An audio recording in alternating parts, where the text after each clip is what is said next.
I used to think my father was the most grounded, loyal man I knew, a quiet provider, steady in his habits, and emotionally reserved, but somehow still present. Growing up, he was the calm in our storm. He never yelled, rarely disagreed, and showed up to every game, recital, and family dinner. But it turns out the version of him I knew was just a well-crafted shell. The truth shattered everything I believed. It started with Mom acting distant. I noticed her staring off at dinner, doing that thing where her smile doesn't quite reach her eyes. I asked if she was okay, and she just said she was tired, but she wasn't sleeping. She started going through Dad's phone when he left the room. Something I'd never seen her do in 25 years of marriage. It wasn't paranoia. She knew something. She just didn't want to believe it. The truth came crashing out on my brother's birthday. We were all at my aunt's house, laughing, drinking, cake on the table. That's when Anna, my mom's best friend of nearly a decade, showed up uninvited. She looked nervous, almost guilty, holding a small gift bag. My dad's face turned pale when he saw her. I can still hear my mom's voice, tight, cold, breaking. "You told me it ended, Rob." The room went silent. My aunt's fork clinked against her plate. Anna froze. My father just looked at the floor like a child caught stealing. He said nothing. What followed was chaos. My mom broke down crying in front of everyone. Turns out, she had discovered months earlier that my dad had been having an emotional affair with Anna. It had started as frequent texts and phone calls, checking in, venting, confiding in one another, and slowly evolved into something deeper, more intimate. Mom confronted him once, and he swore it was over. It wasn't. He never slept with Anna, he insisted, but that didn't matter. The betrayal wasn't in the sheets. It was in the secrets, in the stolen emotions, in the way he opened himself to another woman in ways he never had to my mom.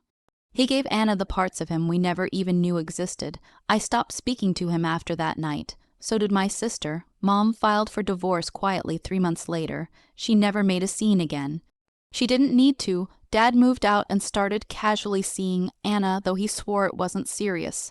She eventually backed off, and last I heard, she moved to another state. My relationship with my dad remains strained. We speak on holidays, and sometimes not even then. I learned something ugly through all this. Emotional infidelity cuts deep because it pretends to be innocent. My father didn't cheat on my mom out of lust.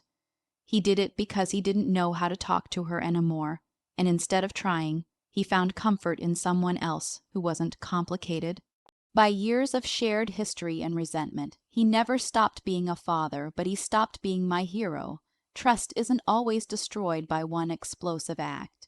Sometimes it's quietly eaten away, piece by piece, word by word, until one day you wake up and realize everything you believed about someone was a lie. When people talk about infidelity, the focus almost always falls on the physical act. But what devastated our family wasn't sex. It was the emotional closeness my dad gave to someone else, the long late night conversations, the inside jokes, the emotional refuge he offered her that used to belong to Mom.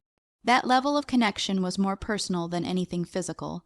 It was intimacy, raw, consistent, and secret, and it went on for years. We never noticed it at first. Anna was part of our lives. She was at every holiday dinner, every summer BBQ.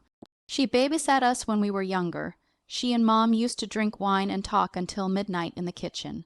So when Dad started staying behind to help Anna clean up after parties, or when he began texting her late into the night, it didn't seem suspicious. Until it did. Mom noticed the changes before we did. She became withdrawn, quieter. She stopped decorating the house for Christmas, something she loved. I remember hearing her cry in the shower one morning, and when I asked if everything was okay, she smiled and said she was just having a bad day. But it wasn't one bad day, it was hundreds. She was slowly losing her partner and didn't know how to fight a ghost. When she confronted Dad, he told her she was imagining things, gaslighting her gently, softly, saying he was just being a good friend to Anna while she went through a rough patch. And that's what made it cruel. He made Mom feel guilty for noticing, like she was the problem for being insecure. Meanwhile, he and Anna shared emotional moments that chipped away at everything he'd built with Mom. He talked to Anna about his fears, his regrets, his dreams. Things he hadn't shared with my mother in years. Maybe ever.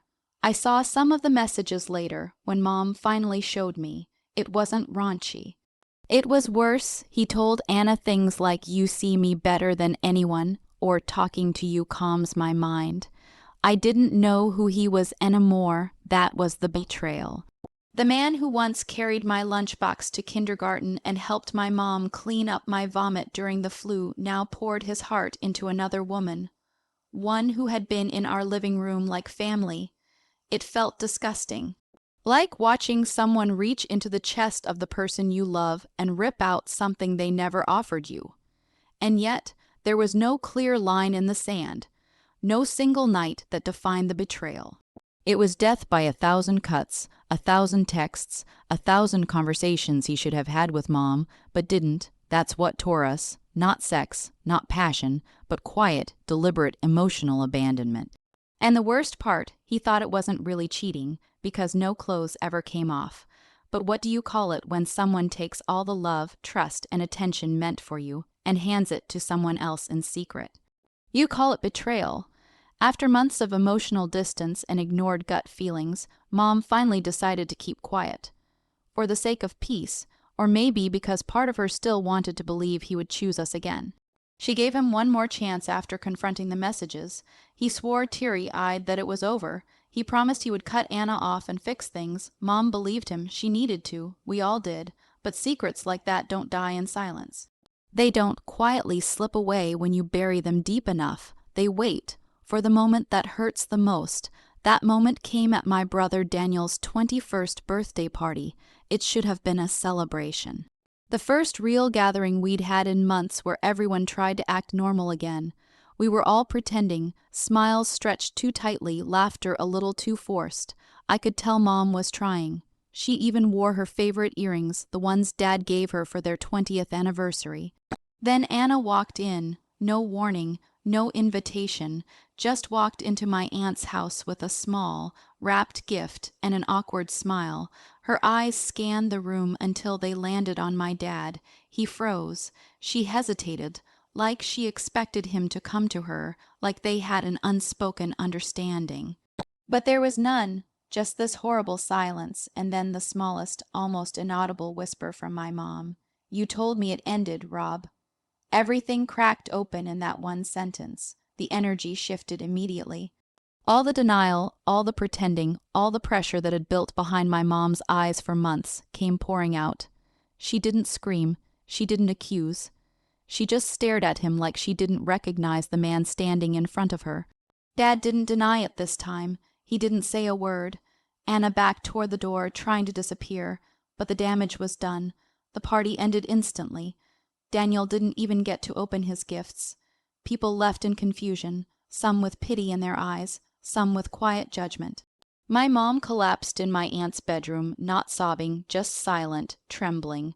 The kind of grief that doesn't make noise. I remember looking at my dad and feeling something I'd never felt toward him before: disgust. Not because he cheated, but because he lied over and over. He watched Mom try to stitch her trust back together with shaking hands, and he let her. He watched us celebrate birthdays, eat dinner, share space with a lie so large it could barely fit in the room. And he let it boil, knowing it could all explode. He always said he didn't want to hurt us, but the truth is, secrets hurt more than the truth ever could. They rot the foundation of everything until even the good memories start to feel like lies. The betrayal wasn't just his, it became ours. We were forced to carry it, publicly, painfully, and without choice, because secrets don't stay buried. They wait until the candles are lit, the cake is cut, and the whole family is watching. Then they burn everything to the ground.